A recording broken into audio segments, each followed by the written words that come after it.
que podría ser esta, o HLA3.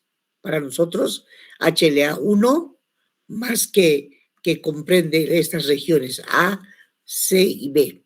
La HLA-B2 que comprende DQ, DR y DP, que vendría a ser esta. Y la HLA3 que está comprendida por C2 y C4. Pero, ¿qué es el complejo mayor de histocompatibilidad de clase 1? Este que estoy hablando acá. Primero, vamos a irlo estudiando por partes. Este que comprende esta parte, y si lo vemos de otra manera, podemos decir que todos estos genes tienen estas categorías de histocompatibilidad. Por ejemplo, los genes de la primera clase o complejo mayor de histocompatibilidad 1 van a comprender a los antígenos leucocitarios humanos, que también se representa así, se puede decir, antígenos leucocitarios humanos A, antígenos leucocitarios humanos B y antígenos leucocitarios humanos C. Estos son los de clase 1. Los de clase 1. Y codifican glucoproteínas de la superficie celular, presentando péptidos del interior de la célula. Los antígenos de histocompatibilidad 2, estos de aquí, el 2 y el 2, dice, van a comprender antígenos leucocitarios humanos, DR, así los han simbolizado. Antígenos leucocitarios humanos, DQ, y antígenos leucocitarios humanos, DP. Estos también codifican glucoproteínas de superficie celular, al igual que los 1. Se expresan principalmente en las células presentadoras de antígenos. Estos. Las células presentadoras de antígenos, que pueden ser macrófagos, recuerden ustedes células dendríticas, linfocitos B, ¿no es cierto? También los de complejo mayor de histocompatibilidad van a presentar péptidos que proceden no del interior de la célula como los 1, sino estos del exterior de la célula. Van a interactuar también con los linfocitos T, pero no con los CD8, con los citotóxicos, sino con los CD4, que van a ser los linfocitos T cooperadores. Esas son las características del complejo mayor de histocompatibilidad de tipo 2.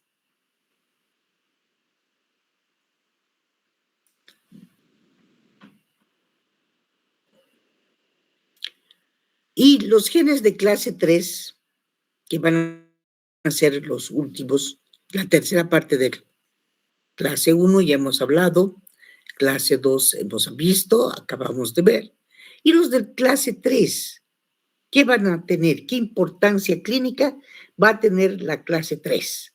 La clase 3 van a codificar componentes del sistema del complemento. Eso ha de ser la parte más importante de los 3. Ahora vamos a estudiar cuál es la importancia de estos, del complejo mayor de histocompatibilidad. Hemos dicho que sirven para la presentación antigénica de los antígenos a los linfocitos B. Por eso es que decimos que son necesarias para la presentación antigénica por las células presentadoras de antígenos, las APCs, y también para el reconocimiento antigénico por los linfocitos T. Activan la respuesta inmunitaria adaptativa. Eso aumenten, por favor. Activan la respuesta inmunitaria adaptativa. Reconocen las células cuando están infectadas o se vuelven tumorales. Esa es la importancia, que pueden reconocer células infectadas o tumorales. Anoten, por favor, siempre les digo. Y también se ha visto que determinan la histocompatibilidad en los trasplantes de órganos y de tejidos.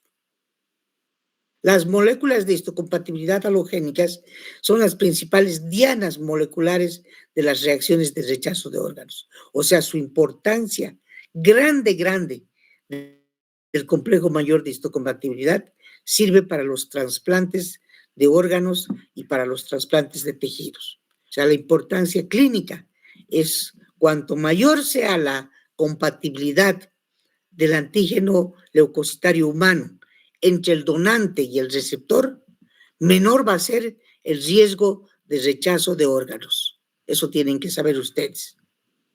O sea, cuanto mayor sea o cuanto más compatibilidad exista entre los antígenos leucocitarios humanos, entre donante y receptor, va a haber menor riesgo de rechazo de trasplante de órganos.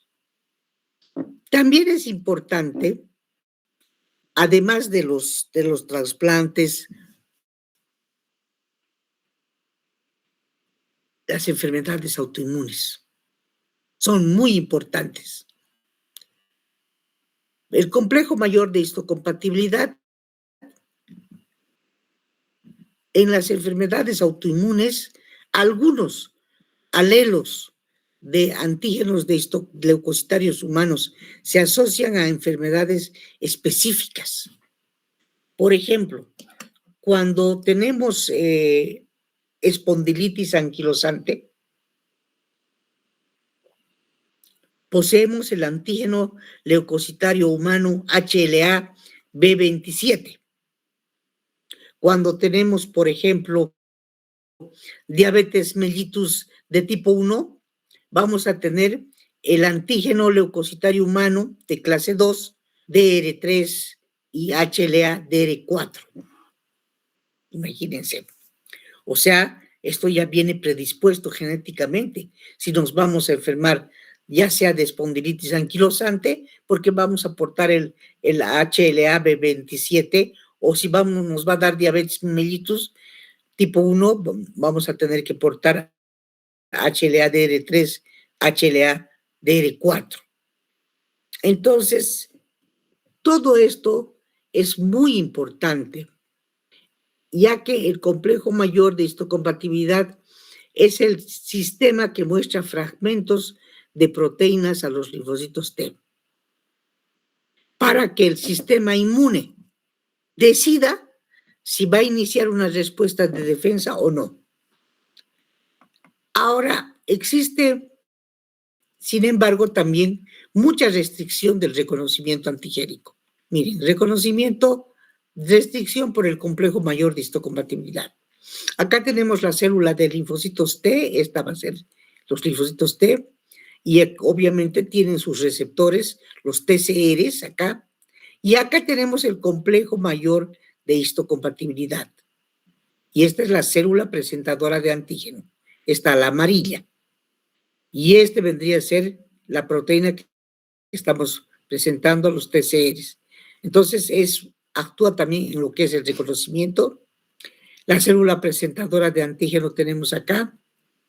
Cuando tenemos esto y tenemos este tipo de TCRs, no hay reconocimiento,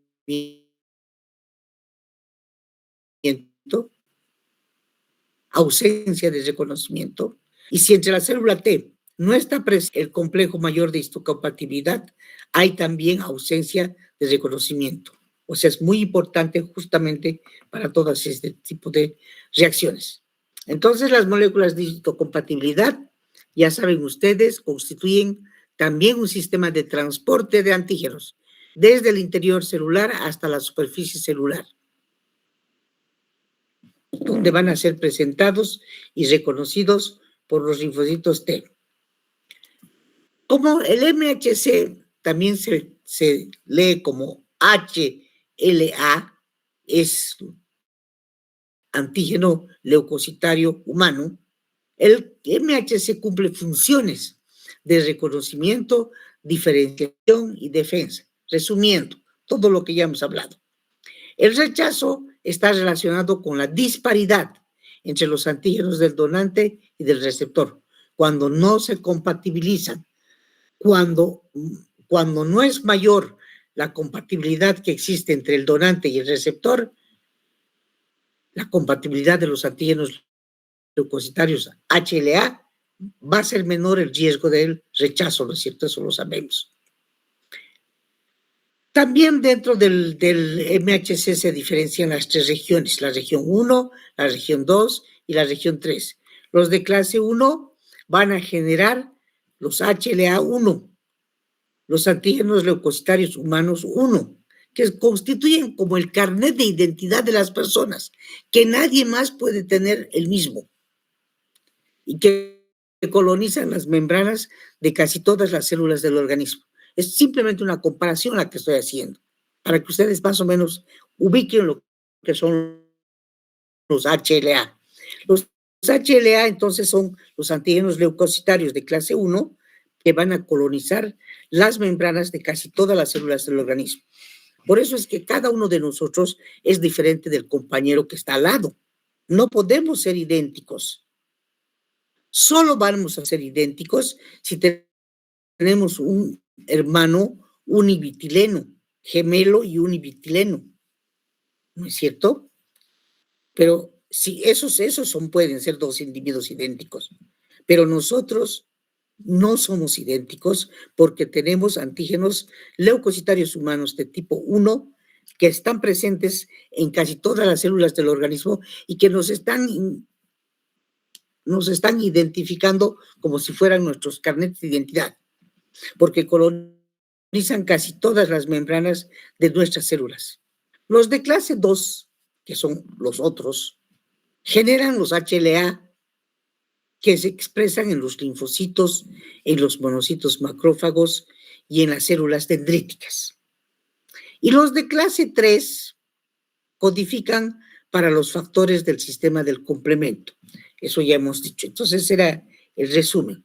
Ahora veremos los tipos y estructuras.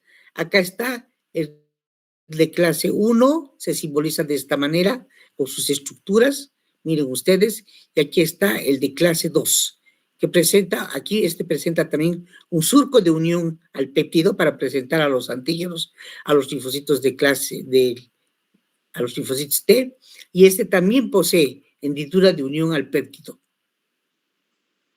Estas ya son sus estructuras moleculares.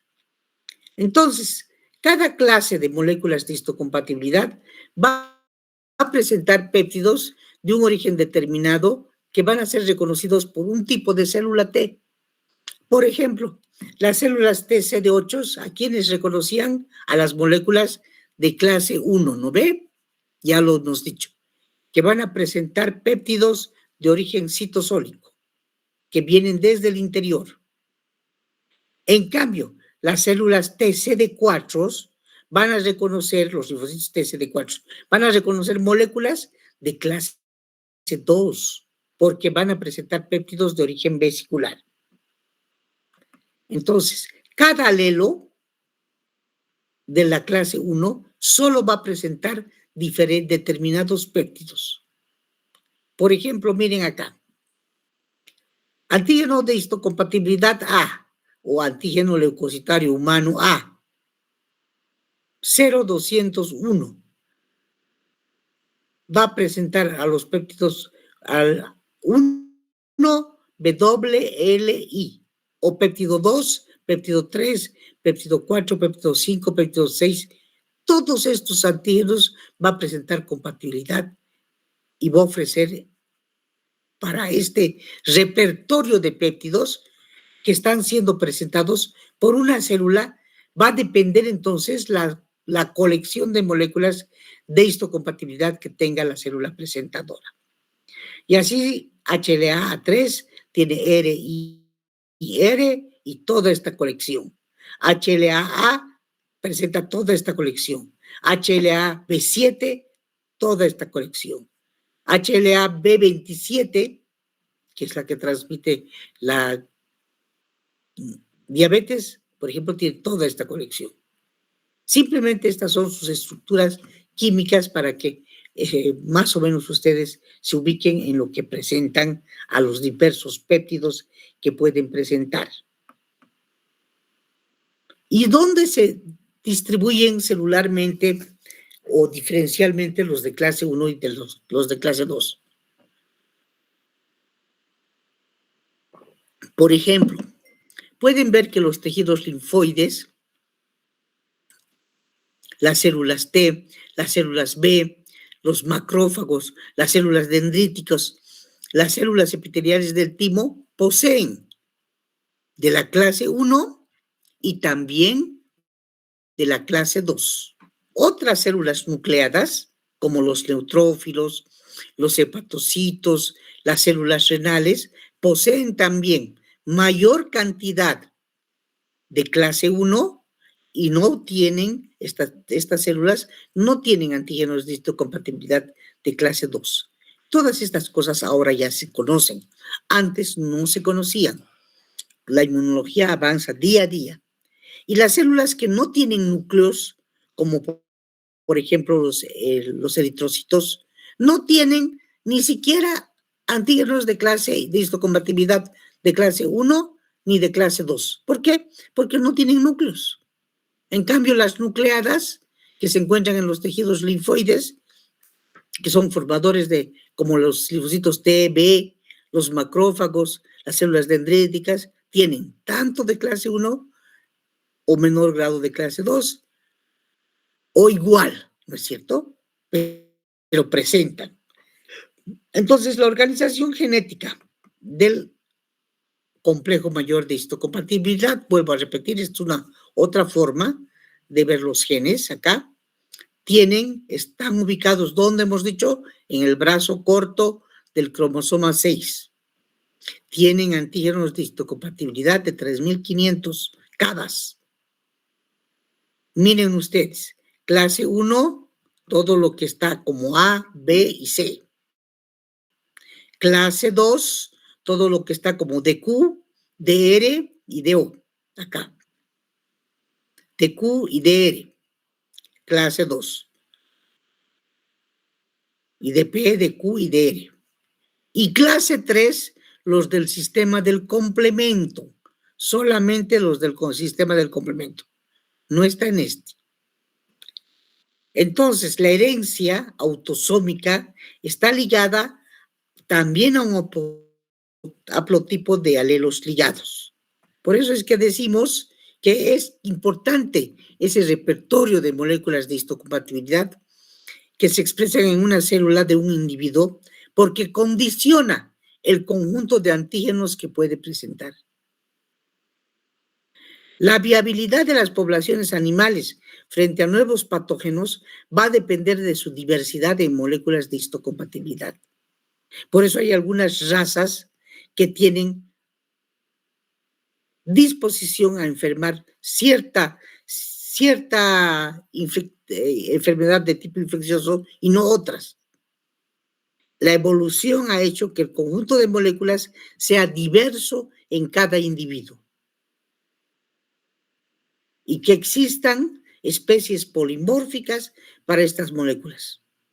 Y eso es una ventaja en la defensa a los patógenos, pero también es un inconveniente para la realización de trasplantes entre distintos individuos.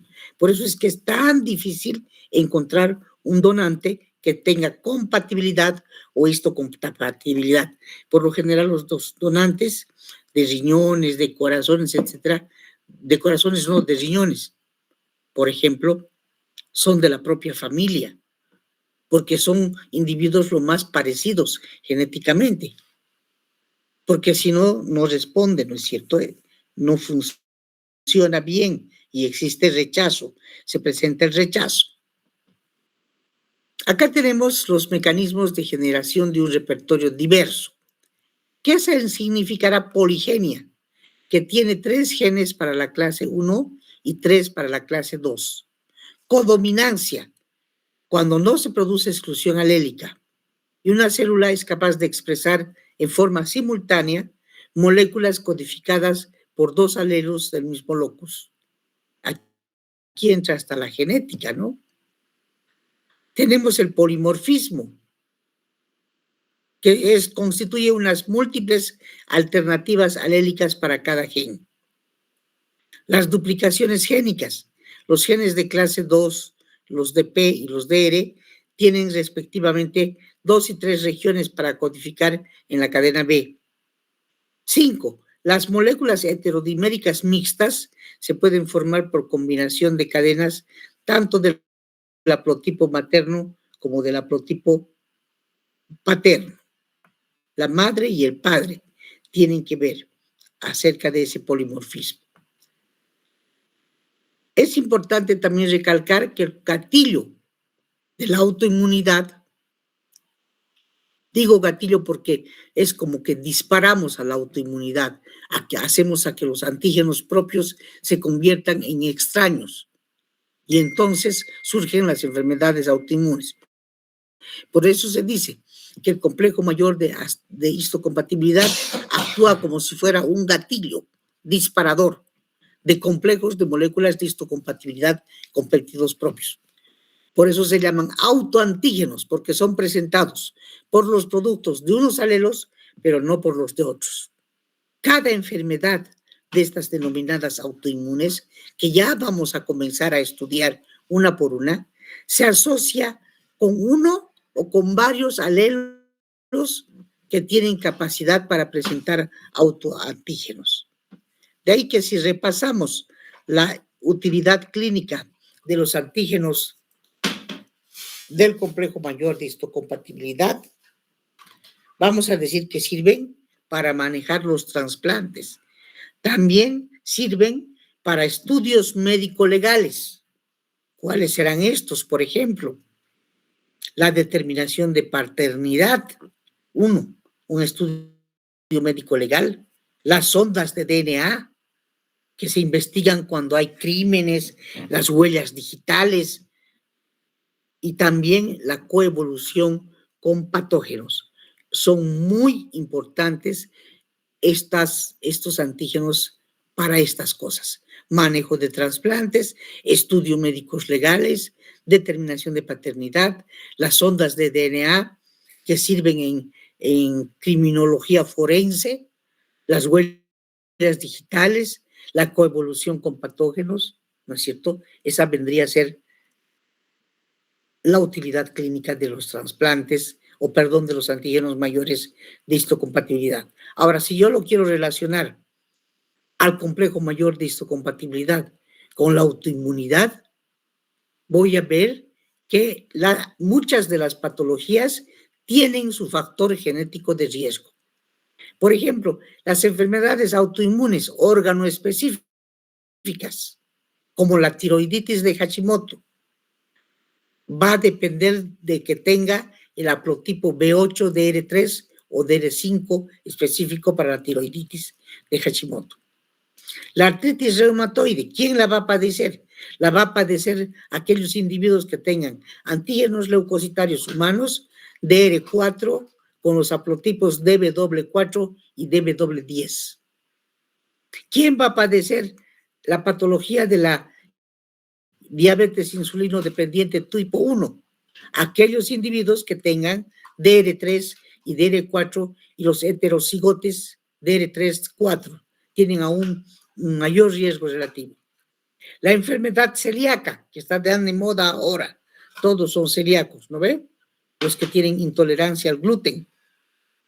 La van a portar con mayor riesgo genético el 92% de los individuos que tengan expresados antígenos de histocompatibilidad de tipo 2 como DQ2.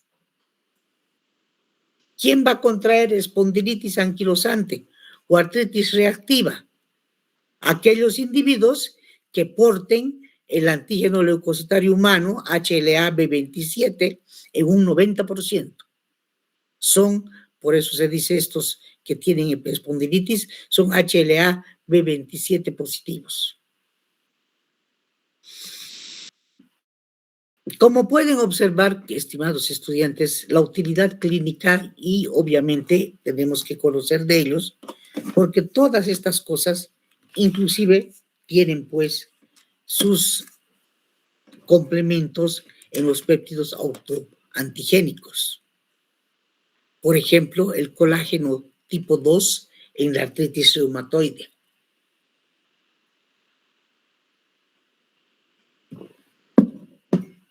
La descarboxilasa del ácido glucatámico en la diabetes autoinmune. La proteína básica de la mielina y la glicoproteína mielínica del oligodendrocito en la esclerosis múltiple.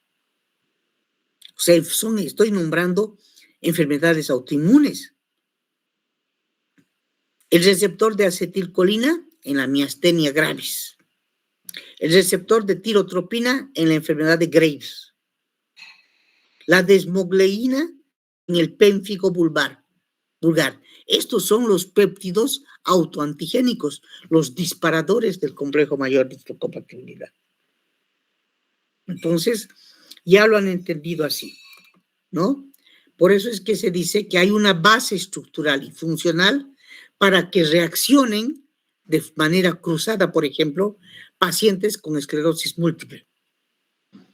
Algunos estudios de Lang y colaboradores en la revista de Inmunología Natural en el año 2002 ya estaban representando a la esclerosis múltiple, que es una enfermedad autoinmune asociada a alelos de lóculos DRB1, 15 y DRB5.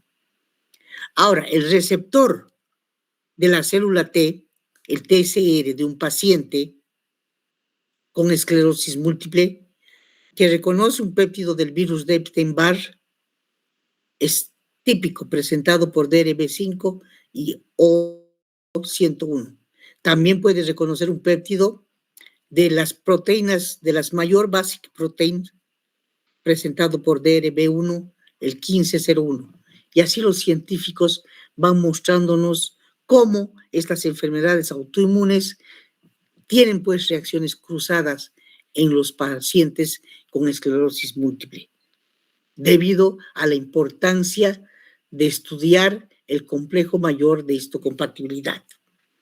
Bien, estimados estudiantes, ahí vamos a quedar. Espero no haberlos. Es dura la inmunología, pero también es muy interesante y muy apasionante. Vamos a ver quiénes son los 29 que se han conectado el día de hoy. No sé si es por el frío, pero ni por el frío ni cuando hacía calor. Igualito no ingresan. Después van al libro y ahí tienen los resultados, o a las diapositivas, y no saben, no pueden contestar las preguntas de complementación. Solo las preguntas que se repiten de exámenes anteriores son las únicas que pueden contestar. Y esa es una verdadera pena. ¿Por qué? Porque obviamente siempre se van a repetir preguntas, porque no saben mucho qué contestar. Pero yo no soy el tipo de profesores que se conforman con solo tiquear.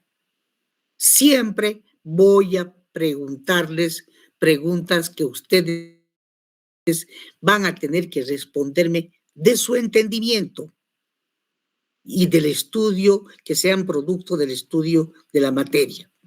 Siempre. No me importa pasarme más tiempo corrigiendo y calificando los exámenes, pero los que han revisado sus exámenes saben lo detallista que soy. Y todo lo que explico, pregunto. Entonces, por favor, les ruego que estén atentos en las clases. Pronto vamos a volver a la presencialidad. Yo me imagino que después de los segundos parciales, ya va a mejorar el tiempo también. Bien, preguntas. A ver, ¿qué cosita no han entendido, muchachos?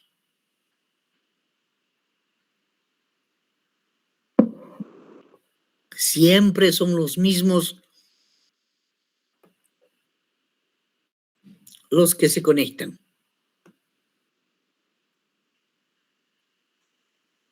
A ver, la señorita Noemí Camacho, habilite su micrófono.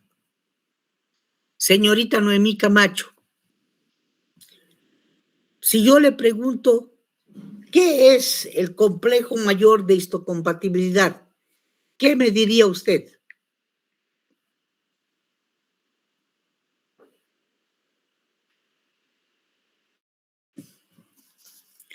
Nada, Noemí no participa.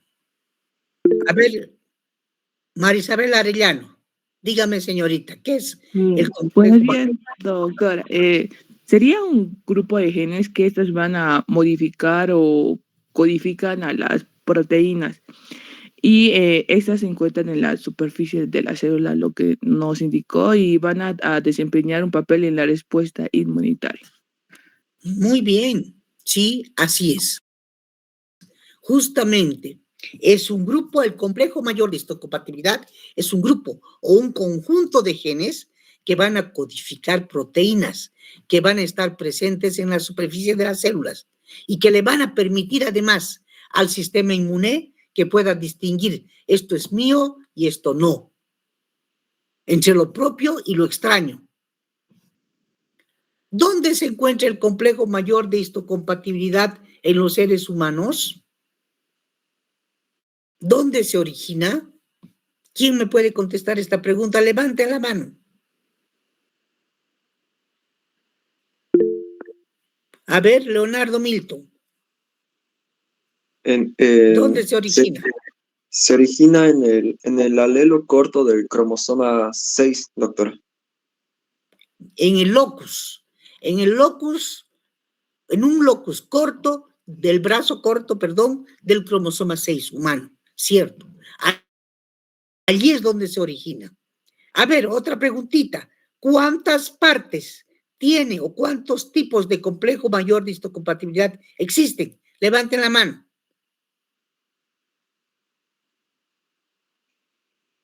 ¿Quién puede responder?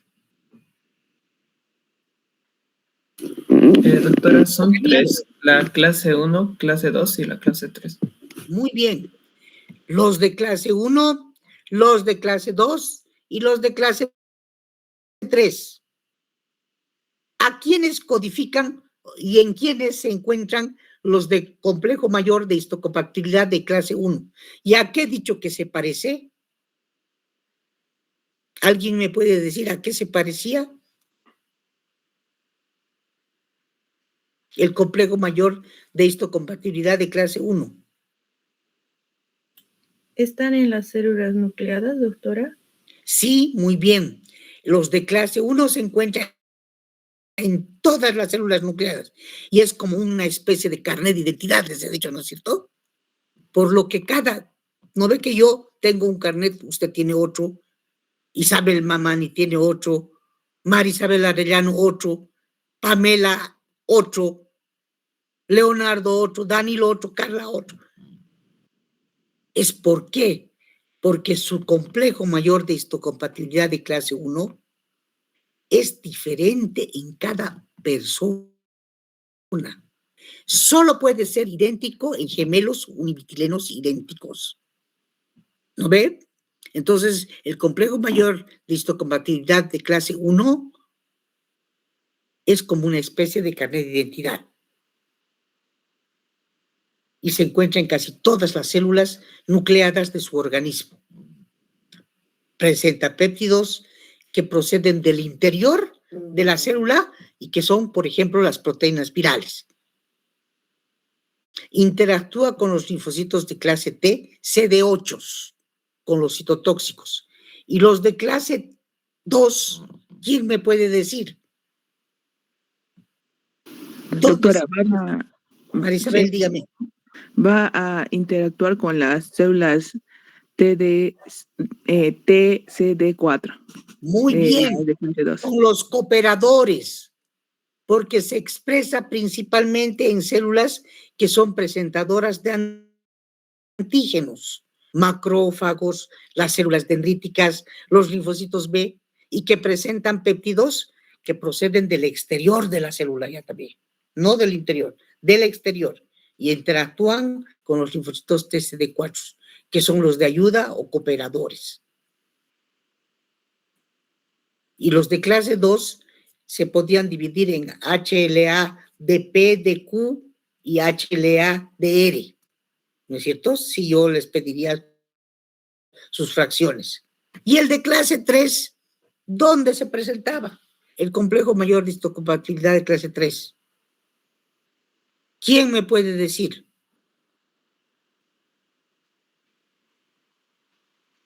¿Dónde estaba presente el de clase 3? En el sistema del complemento, doctora. Muy bien, el sistema del complemento. Excelente. Por lo menos han entendido eso y yo con eso ya estoy feliz. Y después ya me hablarán cuando entremos a la autoinmunidad de todas las enfermedades autoinmunes y van a ver cómo tienen su explicación genética. Los bebés vienen a este mundo y aportando sus propios genes. Y en otras partes del mundo, cuando una pareja se va a casar, van a hacerse un estudio genético para ver qué predisposición tiene de enfermar diabetes, cáncer, porque presentan antígenos de histocompatibilidad a nivel genético. Hasta esas cosas ya se pueden saber ahora, lo que antiguamente por nada, ¿no es cierto? Bien. ¿Y quién me puede resumir las utilidades clínicas del complejo mayor de histocompatibilidad? A ver, levante la mano. No se olviden que a todos los que participan les aumento a un puntito. ¿Pueden ser algunos trasplantes de órganos, doctora? Muy bien, en los trasplantes de órganos. Esa es su mayor importancia. Es una de sus mayores utilidades. Solo los trasplantes o algo más hemos dicho. ¿Qué análisis se puede determinar? A ver, Leonardo Milton. Bueno, doctora, la presencia de algún antígeno específico del complejo mayor de histocompatibilidad determinan la presencia, ¿no?, de diferentes enfermedades autoinmunes. Cierto, las enfermedades autoinmunes. ¿Y para qué más me sirve estos complejos que yo los utilice en el laboratorio, por ejemplo? ¿Qué cosas podré determinar? No solo las enfermedades autoinmunes. Doctora. Sí, dígame, María Isabel. Se lo utiliza mayormente en la determinación de la paternidad. Eso, para la determinación de la paternidad, para la investigación de esos crímenes, de esos estudios forenses, donde dejan rastros, huellas de sangre, se puede determinar en las ondas de DNA con estos antígenos de histocompatibilidad. También, porque no se olviden que son antígenos leucocitarios humanos, ¿no es cierto? Se encuentran en la superficie de las células. Bien, por eso es que se pueden investigar en la medicina forense también. Son útiles estas pruebas, no solo para determinar la paternidad, también los crímenes. Cuando hay huellas, dejan esas cosas policíacas, ¿no es cierto? Esas investigaciones, gracias a estos. Bien, muchachos, creo que han comprendido antígenos y complejo mayor de histocompatibilidad. Vamos a quedar ahí.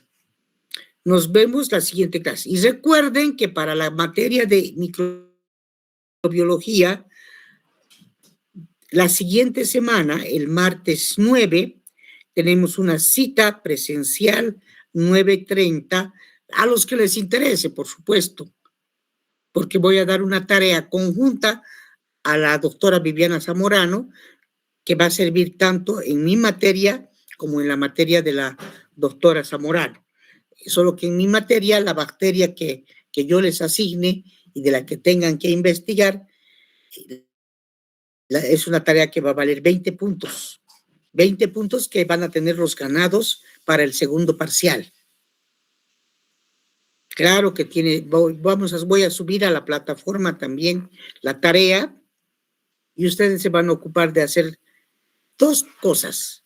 Un tríptico bien en resumido del trabajo y tienen la obligación de presentarme el trabajo in extenso también con todas sus investigaciones. Pero eso va a ser para el martes 9, hemos quedado con los de cuarto año, con los del grupo 400, que llevan conmigo microbiología. Eso es para que pasen la voz simplemente. Bien, el examen del segundo parcial va a valer sobre 80 puntos, nada más. 20 puntos ya van a tener ganados con el trabajo. Bien, muchachos, ahí vamos a quedar. Nos vemos la siguiente clase. Hasta luego, chicos. Ahora se cuida. Hasta luego. Hasta luego, muchachos.